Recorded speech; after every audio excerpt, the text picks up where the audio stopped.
Video के पहले part में हमने देखा था कि प्राइमरी की किस तरीके से बनाई जाती है, फॉरेन की किस तरीके से बनाई जाती है, प्राइमरी की के क्या रूल्स होते हैं, फॉरेन की किस तरीके से प्राइमरी की पर डिपेंड करती है। मींस फॉरेन की में इंसर्ट अपडेट डिलीट करते समय हमको कौन कौन से रूल्स को फॉलो करना पड़ता है। यदि हम चाहते हैं कि प्राइमरी की से डिलीट करते समय फॉरेन की से भी डेटा अपने आप डिलीट हो जाए, तो हम वहाँ पर जब हम फॉरेन की बनाते हैं तो उसको हम ऑन डिलीट कास्केड के द्वारा यूज़ करते हैं। मतलब जब हम फॉरेन की का कमांड लिखेंगे तो हम वहाँ पर रेफरेंसेस ऑन ईएमपी लिखे हैं, उसके बाद हमको 3 वर्ड्स और लिखने पड़ेंगे on delete cascade. On delete cascade लिखने पर जब भी हम प्राइमरी की टेबल से डेटा डिलीट करेंगे तो उसके द्वारा जितने भी चाइल्ड एग्जिस्ट करते हैं वो सब के सब डिलीट हो जाएंगे। हमने जो कमांड देखा था उसमें हमने एक प्राइमरी की और एक फॉरेन की टेबल बनाई थी, लेकिन ऐसा ज़रूरी नहीं है। एक प्राइमरी की के आधार पर हम कितनी भी फॉरेन की टेबल्स बना सकते हैं, क्योंकि हमने रिलेशनशिप पढ़ा था 1 अप टू मैनी। मतलब हम यहाँ पर बहुत सारी फॉरेन कीज़ को किसी एक टेबल पर बिलोंग करते हुए भी बना सकते हैं, लेकिन रूल्स जो हैं वो इंसर्ट अपडेट डिलीट के वैसे ही फॉलो होंगे जैसे कि हमने इस कमांड में देखा था कि यदि पेरेंट की में कोई डेटा है तभी वह आपके चाइल्ड टेबल में जा सकता है। यदि पेरेंट की से डिलीशन करना है तो सारे चाइल्ड का डिलीशन पहले होना चाहिए या ऑन डिलीट कास्केड पर वो बनी होनी चाहिए ताकि वो अपने आप डिलीट हो जाए। और यदि अपडेट करना है तो फॉरेन की में हम ऐसा कोई रिकॉर्ड नहीं डाल सकते जो कि हमारे पेरेंट की पर एग्जिस्ट नहीं करता है। इसके अलावा मेरा एक और टॉपिक जो था वह है कंपोजिट की।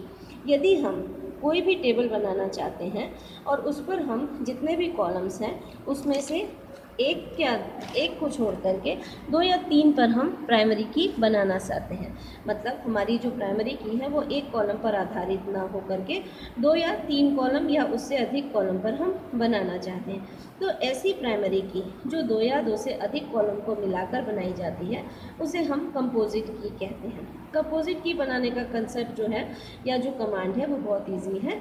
क्रिएट टेबल हमने लिखा, EMP2 हमने यहाँ टेबल का नाम लिखा, नेम नॉर्मल कॉलम है, थर्ड कॉलम सैलरी भी नॉर्मल है, यहाँ पर सेकंड कॉलम हमने जो लिया है नंबर वो भी मैंने यहाँ पर देखिए नॉर्मल तरीके से लिखा है। मतलब ये एक सिंपल क्रिएट क्वेरी आपके लिए यूज़ हो सकती है। लेकिन यदि हम कंपोजिट की बनाना चाहते हैं तो create table, EMP2, name, ID, salary, तीनों कॉलम का डिस्क्रिप्शन हमने नॉर्मली तरीके से लिया है जैसे कि हम सिंपल क्वेरी में लेते हैं, लेकिन यहाँ पर प्राइमरी की वर्ड यूज़ कर रही हूँ और देखिए पैरेंथेसिस के अंदर मैंने उन कॉलम्स का नाम बताया है जिन के कॉम्बिनेशन से मैं प्राइमरी की बनाना चाहती हूँ। मतलब यदि हम सिंगल कॉलम पर जब प्राइमरी की वर्ड लिखना चाहते हैं तो हम उस कॉलम के डिस्क्रिप्शन में ही लिख देते हैं, लेकिन जब हम कंपोजिट की बनाना चाहते हैं तो सारे कॉलम्स के डिस्क्रिप्शन के बाद हम कॉमा यूज़ करते हैं, देन प्राइमरी की वर्ड लिखते हैं और पैरेंथेसिस के अंदर हम उन कॉलम्स का कॉम्बिनेशंस बताते हैं जिन पर हमको प्राइमरी की बनाना है। यह प्राइमरी की यहाँ पर कंपोजिट की तरह बिहेव करती है, या कह लीजिए कि 2 या 2 से अधिक कॉलम पर बनी हुई प्राइमरी की कंपोजिट की कहलाती है। यहाँ पर जब हमने डेटा इंसर्ट किया है तो नॉर्मली नेम, ID, सैलरी तीनों डेटा पर जो हमने डेटा तीनों फील्ड पर जब हमने डेटा डाला तो देखिए अमित 1 10,000, अमित 2 8,000, सीता 3 5,000, राजा 4,000, सुनीता 5,000। यहाँ पर देखने पर हमको लग रहा है कि नेम भी रिपीट हो रहा है एंड ID भी रिपीट हो रहा है। सैलरी को भी हम कंसिडर नहीं कर रहे हैं, हम यहाँ पर नॉर्मली ले रहे हैं नेम एंड ID। यहाँ पर देखिए अगर हमने प्राइमरी की बनाई है तो प्राइमरी की में नो डुप्लीकेट, नो नल का कंसेप्ट यूज़ होता है, लेकिन यहाँ पर नेम एंड ID दोनों कॉलम जो हैं वह नल को या डुप्लीकेट को पूरी तरीके से फॉलो नहीं कर रहे हैं। अमित 1 एंड अमित 2, इसमें अमित जो नेम पर डाला गया है वो रिपीट है। इसी प्रकार से राजा 4 एंड सुनीता 4, तो यहाँ पर जो 4 डाला गया है वह ID कॉलम पर रिपीट हो रहा है। एक्जैक्टली क्या होता है कि जब हम प्राइमरी की को कंपोजिट तरीके से बनाते हैं तो नेम एंड ID जो 2 कॉलम हमने यहाँ पर यूज़ किए हैं वह कंबाइंडली बिहेव करेंगे। कंबाइंडली बिहेव करने के कारण नेम एंड ID कॉलम जो है उसका डेटा भी कंबाइंड हो जाएगा। तो देखिए अमित 1 एंड अमित टू यहाँ पर कंबाइंडली जब लिया जाएगा तो वो दो अलग अलग डेटा कहलाएंगे। भले ही उसमें अमित जो है वो हमको डुप्लीकेट दिखाई दे रहा है, लेकिन एग्जैक्टली वह डुप्लीकेट नहीं है, वह अमित 1 एंड अमित 2 का कॉम्बिनेशन होने के कारण अलग अलग डेटा कहलाएगा। सेम देखिए, राजा 4 और सुनीता 4, यहाँ पर 4 डुप्लीकेट है, लेकिन राजा के कॉम्बिनेशन एंड सुनीता के कॉम्बिनेशन के कारण वो दो अलग डेटा कहलाएंगे, जिसके कारण यहाँ पर डेटा जो है वो ना तो डुप्लीकेट फॉर्म में है और ना ही हम यहाँ पर नल का भी यूज़ कर रहे हैं। तो हमारा जो कंपोजिट की है वह देखने पर हमारे प्राइमरी की से थोड़ा अलग दिखाई देता है।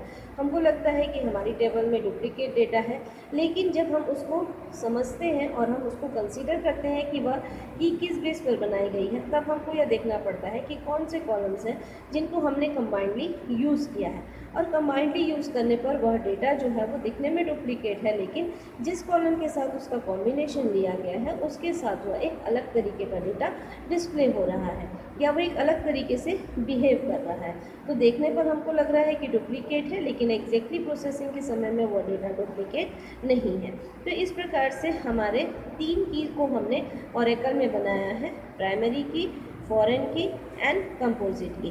प्राइमरी की जब एक कॉलम पर बनाई जाती है, फॉरेन की जो है वो मास्टर ट्रांजैक्शन कंसेप्ट या चाइल्ड पेरेंट रिलेशनशिप पर बनाई जाती है, मतलब प्राइमरी की वाली टेबल के आधार पर फॉरेन की को बनाया जाता है।